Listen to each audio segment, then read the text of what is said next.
LG साहब इस्तीफा दो, एलजी साहब जवाब दो, एलजी साहब इस्तीफा दो, एलजी साहब जवाब दो, पेड़ काटना बंद करो, बंद करो, बंद करो, पेड़ काटना बंद करो, बंद करो, बंद करो।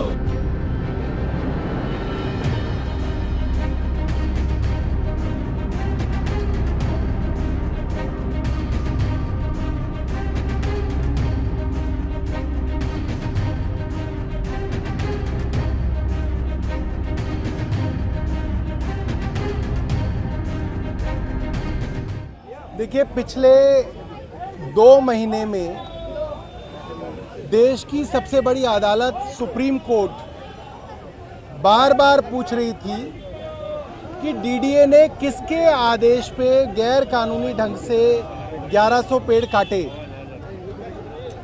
अफसरों द्वारा इस बात को छुपाया जा रहा था, डीडीए के अफसरों द्वारा छुपाया जा रहा था।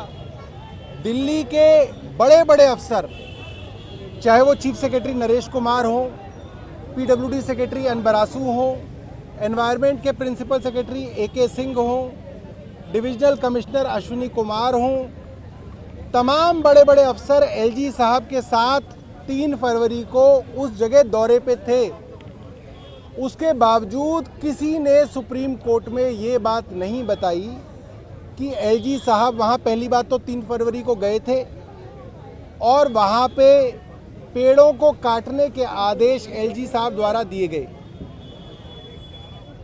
अब सुप्रीम कोर्ट के सामने ये बात साफ हो गई है कि आदेश एलजी साहब ने दिए और ये बात डीडीए की 2 ईमेल्स के द्वारा ये बात साफ हो गई है। एक और बड़ा षड्यंत्र सबके सामने खुल के आ गया है कि जिस तरीके से उस सड़क की अलाइनमेंट चुनी गई, उन सड़कों को चौड़ा करने के लिए आप फार्म हाउस की ज़मीनें भी ले सकते थे। हर फार्म हाउस की करीब 5-10% ज़मीन ले लेते तो वो सड़क चौड़ी हो सकती थी, मगर वो ना करके फार्म हाउस वालों को फ़ायदा पहुंचाने के उद्देश्य से जंगल के यानी कि रिज के पेड़ों को काटा गया और फार्म हाउस वाले लोगों को फ़ायदा पहुंचाया गया। ये बात भी बिल्कुल साफ हो गई है।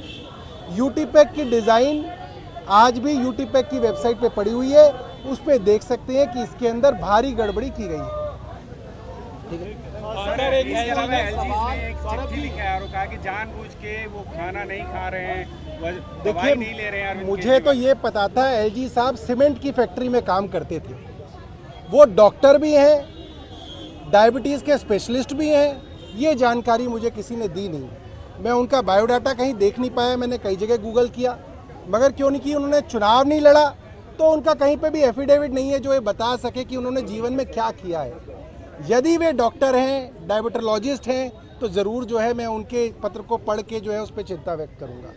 एक कावड़ का इशू है जो नाम बदलने का है, आरएलडी के बाद अब चिराग पासवान भी ये कह रहे हैं कि इस तरह का। देखिए, हमारे समाज में कई कुरीतियाँ रही, उनमें से एक सबसे बड़ी कुरीति ये रही कि दलित समाज से आने वाले हमारे भाइयों के घरों पे लोग खाना नहीं खाते थे। उनका हाथ छू जाए तो वो चीज़ नहीं खाते थे।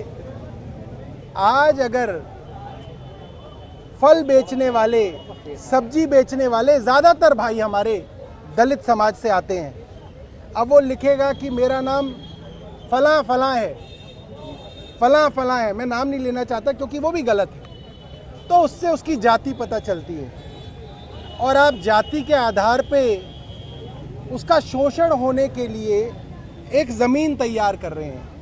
मुझे लगता है कि जिस तरीके से दलित समाज ने संविधान को बचाने के लिए भारतीय जनता पार्टी को इस बार वोट नहीं दिया, आज दलित समाज को अनएम्प्लॉयड और बेरोजगार करने की एक बड़ी साजिश की जा रही है ताकि हमारा दलित समाज बेरोजगार हो जाए और इन लोगों के आगे घुटने टेक दे। हम ये होने नहीं देंगे।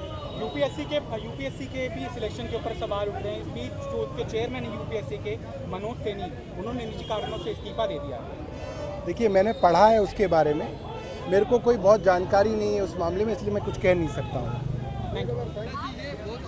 प्रोटेस्ट कर रहे हैं पेड़ काटने के ऊपर, क्या बोल रहे हैं? देखिए, पूरे देश में जब भी पेड़ों को काटा गया है, ये पर्यावरण के ऊपर ऐसी मार हुई है, तो लोगों ने ह्यूमन चेन बना के और पेड़ों से चिपक के पेड़ों को बचाने की कोशिश की है। आज वही ह्यूमन चेन हमने बनाई है कि एलजी महोदय को ये संदेश देने के लिए कि गैर कानूनी तरीके से आप दिल्ली के पेड़ों को नहीं काट सकते।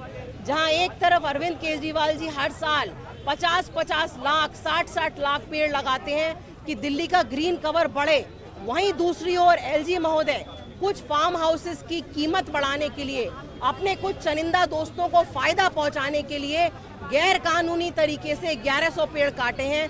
दिल्ली के पेड़ जो होते हैं दिल्ली के फेफड़ों की तरह काम करते हैं, और आज हम ह्यूमन चेन बना के ये संदेश दे रहे हैं कि वो कुछ भी करना चाहें, आम आदमी पार्टी के एक एक कार्यकर्ता दिल्ली के पर्यावरण की रक्षा करने के लिए खड़ा है। ये बहुत ही अनोखा तरह से आप लोग पेड़ काटने के ऊपर में प्रोटेस्ट कर रहे हैं, क्या बोलना चाहिए? देखिए, एलजी साहब के निर्देश पर दिल्ली के अंदर 1150 पेड़ काटे गए, हरे भरे पेड़ काटे गए। एलजी साहब ने दिल्ली के अंदर कुछ पूंजीपति फार्म हाउस के मालिकों को बचाने के चक्कर में दिल्ली की सांसों को काटने की कोशिश की है। आज आम आदमी पार्टी के लोग यहाँ पर इकट्ठा होकर ज़बरदस्त विरोध प्रदर्शन कर रहे हैं, ह्यूमन चेन बना करके ये मैसेज देना चाहते हैं कि एक तरफ दिल्ली की सरकार पौधा वितरण का काम कर रही है, वृक्षारोपण का काम कर रही है, प्रदूषण से कैसे दिल्ली के लोगों को बचाया जाए उस पर लगातार प्रयास और काम कर रही है। वहीं दूसरी तरफ एलजी साहब ने दिल्ली की सांसों को रोकने के लिए 1150 पेड़ कटवा दिए, जो निहायत ही शर्मनाक है, निहायत ही निंदनीय है। आम आदमी पार्टी के लोग, दिल्ली के लोग एलजी साहब से ये जवाब चाहते हैं। हर मुद्दे पर बढ़ चढ़कर जोर जोर से बोलने वाले एलजी साहब आखिर खामोश क्यों हैं? दिल्ली वालों को बताएं कि आखिर उन्होंने दिल्ली की सांसों को क्यों रोका, आखिर 1150 पेड़ क्यों काटे? क्या बोलना चाह रहे हैं आप? देखिए, पेड़ बेज़बान होते हैं, हालांकि पेड़ मुस्कुराते भी हैं, सांस भी लेते हैं, और पेड़ आपको बहुत सांसें देते हैं, मुझे बहुत सांसें देते हैं। एक पेड़ 3 पीढ़ियों को फल देता है, ऑक्सीजन देता है, छाया देता है। और सब जानते हैं कि पूरे नॉर्थ इंडिया में, वैसे तो पूरी दुनिया में, लेकिन नॉर्थ इंडिया के अंदर प्रदूषण का कितना बुरा हाल है। एक तरफ दिल्ली की केजरीवाल सरकार लगातार पिछले 9 सालों से, जब से पावर में है, लगातार पेड़ पे पेड़ लगाई जा रही है, और जितना हमारा लक्ष्य था हम उससे आगे चल रही है। आप देखिए दिल्ली की हरियाली, आप देखेंगे तो जितने महानगर हैं उनमें सबसे ज़्यादा है, और हमने उसके ऊपर लगातार काम किया है। और दूसरी तरफ मोदी सरकार के नुमाइंदे एलजी साहब, वो एक सेंसिटिव जोन में जाते हैं, और वहाँ पे जाने के बाद में वहाँ का मुआयना करते हैं, और उसके बाद में 1100 पेड़ों को वहाँ पर काट दिया जाता है। आप बताइए, तो जीव हत्या है। आने वाले बच्चों को हम क्या देने के लिए जा रहे हैं? अब इसके लिए पेड़ क्योंकि बेजुबान है, वो खुद नहीं बोल सकते, तो आम आदमी पार्टी के कार्यकर्ता, विधायक, पदाधिकारी इस तरीके से पेड़ बन के खड़े हुए हैं, आरी हाथ में है, भाई सीधे ही मार दो ना लोगों को। इस तरीके से मुझे लगता है कि ये पूरा जीव हत्या का मामला बनता है, इससे छोटा मामला नहीं है।